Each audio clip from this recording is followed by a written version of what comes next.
جو اپنے خیالات کو مثبت رکھتا ہے وہ جسم کو بیماریوں سے محفوظ رکھتا ہے۔ ہر صبح کو نئے موقع کی طرح قبول کرو، یہ بھی شفا کی علامت ہے۔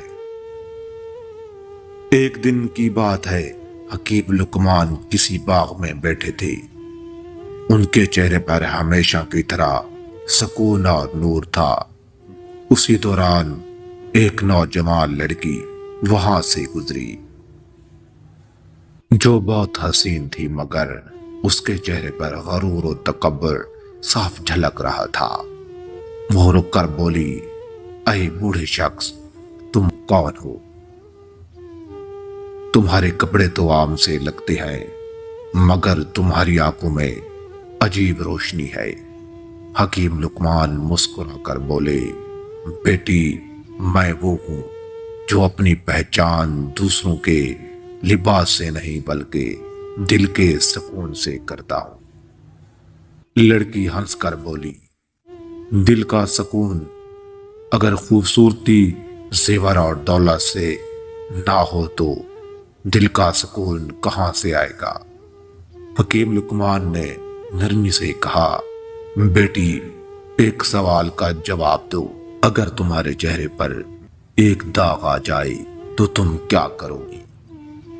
اچھا، اگر دل پر داغ لگ جائے، تکبر، حسد، نفرت یا غرور کا، تو پھر تم کیا کرو گی؟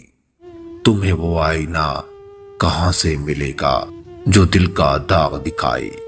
لڑکی خاموش ہو گئی، اس کی آنکھوں میں آنسو آ گئے۔ اس نے پوچھا، پھر دل کا علاج کیسے کیا جائے؟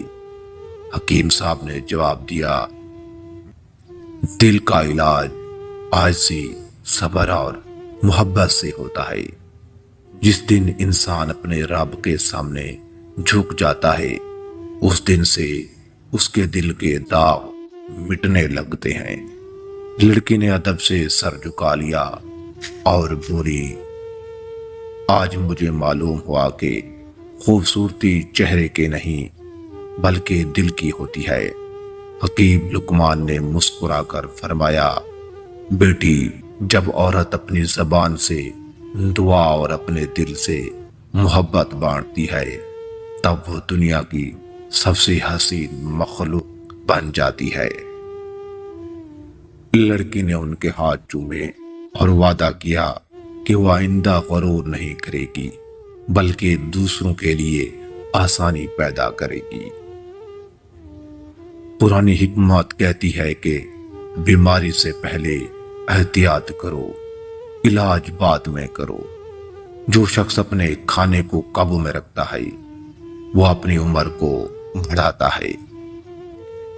قدرت کے اصولوں کے خلاف جانے والا انسان خود اپنی بیماری کا خالق بنتا ہے۔ پانی کم پینا اور غصہ زیادہ کرنا دونوں جسم کے دشمن ہیں۔ صبح سورج نکلنے سے پہلے جاگنے والا انسان ہمیشہ تندرست رہتا ہے۔ قدرتی چیزیں سستی اور شفا بخش ہوتی ہیں، مگر انسان ان سے دور بھاگتا ہے۔ کھانے کے بعد ٹہلنا دوا سے بہتر ہے۔ صحت مند رہنے کے لیے روزانہ تازہ ہوا میں سانس لینا ضروری ہے۔ جو نیند کو کم کرتا ہے وہ اپنی عقل کو کمزور کرتا ہے۔ پھل قدرت کا تحفہ ہے، ان میں شفا بھی ہے۔ جو شخص روزانہ ہنستا ہے وہ کئی دوائیوں سے بچ جاتا ہے۔ دل کا سکون جسم کی سب سے بڑی دوا ہے۔ زیادہ بولنا، زیادہ کھانا اور زیادہ سونا تینوں نقصان دہ ہیں۔ جو معدہ درست رکھتا ہے وہ زندگی درست رکھتا ہے۔ ہر دکھ کی جڑ بے ترتیبی ہے، خواہ وہ جسم کی ہو یا خیال کی۔ صاف ذہن، صاف خون اور صاف نیت صحت کا راز ہے۔ انسان جب خود کو سنبھال لیتا ہے تو بیماری اس سے دور بھاگتی ہے۔ جڑی بوٹیاں خدا کی دی ہوئی خاموش دوائیں ہیں، مصنوعی خوشی وقتی ہے مگر فطری سکون دائمی تھکن کے بعد آرام نہ کرنا جسم کے ساتھ ظلم ہے۔ وقت پر کھانا اور وقت پر سونا سب سے بڑی حکمت ہے۔ جو دوسروں کو سکون دیتا ہے وہ خود بیماریوں سے محفوظ رہتا ہے۔ غصے کے وقت خاموشی اختیار کرو ورنہ جسم زہر پیدا کرتا ہے۔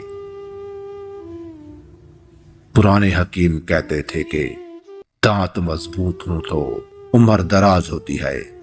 روزانہ نیم گرم پانی پینے سے نہانا جسم کی صفائی نہیں بلکہ روح کی تازگی ہے۔ پرانی بیماری کا علاج نئے جذبات نہیں بلکہ پرانی عادات کی درستگی سے ہوتا ہے۔ مٹی، ہوا، پانی اور آگ، یہی چار عناصر جسم کی بنیاد ہیں۔ ان میں توازن رکھو۔ قدرت ہر درد کے ساتھ دوا بھی پیدا کرتی ہے، بس تلاش کرنے والا دل چاہیے۔ جو شخص کم بولتا ہے، کم کھاتا ہے اور زیادہ سوچتا ہے وہ حکیم بن جاتا ہے۔ آرام کے بغیر محنت اور محنت کے بغیر صحت ممکن نہیں۔ صبح کے وقت خاموش فضا میں چہل قدمی روح کو تازہ کرتی ہے۔ جو شخص شکر ادا کرتا ہے وہ بیماریوں کو دور بھگاتا ہے۔ صحت مند رہنے کا پہلا اصول خود کو زبردستی خوش رکھنا ہے۔ انسان کا سب سے بڑا دشمن اس کا اپنا لالچ ہے۔ قدرتی خوراک جسم کی مرمت کرتی ہے، مصنوعی خوراک بگاڑ پیدا کرتی ہے۔ پرانی حکمت یہ کہتی ہے کہ علاج نہیں، احتیاط بہترین حکمت ہے۔ دھوپ میں چند منٹ گزارنا جسم کو کئی بیماریوں سے بچاتا ہے۔ غم دل کو کمزور کرتا ہے، امید دل کو طاقت دیتی ہے۔ نیند، پانی اور دعا، یہ تین چیزیں انسان کو ہمیشہ تندرست رکھتی ہیں۔ جو اپنے خیالات کو مثبت رکھتا ہے وہ جسم کو بیماریوں سے محفوظ رکھتا ہے۔ ہر صبح کو نئے موقع کی طرح قبول کرو، یہ بھی شفا کی علامت ہے۔ ایک دن کی بات ہے، حکیم لقمان کسی باغ میں بیٹھے تھے۔ ان کے چہرے پر ہمیشہ کی طرح سکون اور نور تھا۔ اسی دوران ایک نوجوان لڑکی وہاں سے گزری۔ تمہارے کپڑے تو عام سے لگتے ہیں،